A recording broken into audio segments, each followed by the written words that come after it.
There are lots of ways to preserve herbs, and some herbs just don't really dry well, so we have to be a little more creative with storing those. Now, there are some herbs that, like chives and basil and parsley, that the flavor just doesn't really hold up well with drying. So there's some different things that you can do with those.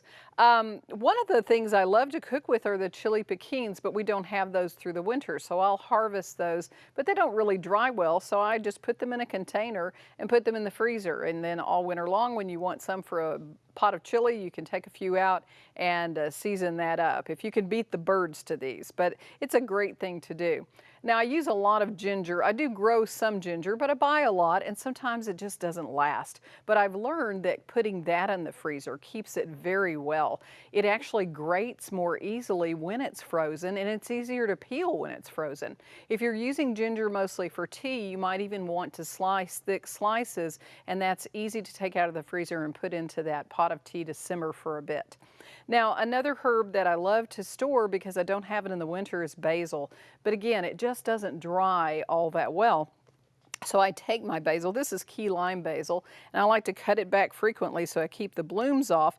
Just put those leaves out on a tray, dry them in the freezer in a flat layer, and then once they're dry, I put them into freezer containers and make sure they're tightly capped.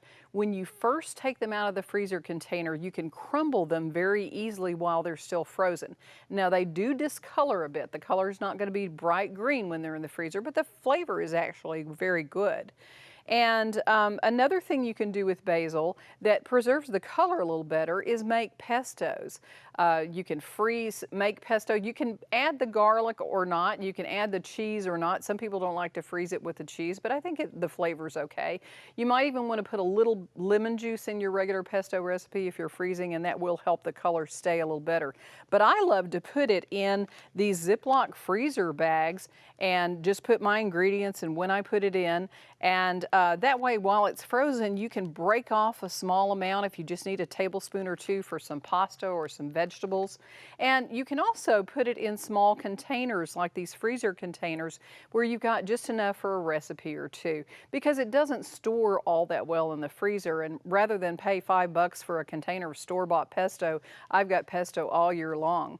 Now, another thing you can do with basil is make basil oil, and you can do this with many herbs besides just basil, but you'll put the basil in a blender or a food processor with oil and blend it until it's a nice thick consistency, and then put that in your freezer containers. You could put basil and oregano and thyme together, and that'd be great to add to a wintertime soup or a pasta sauce.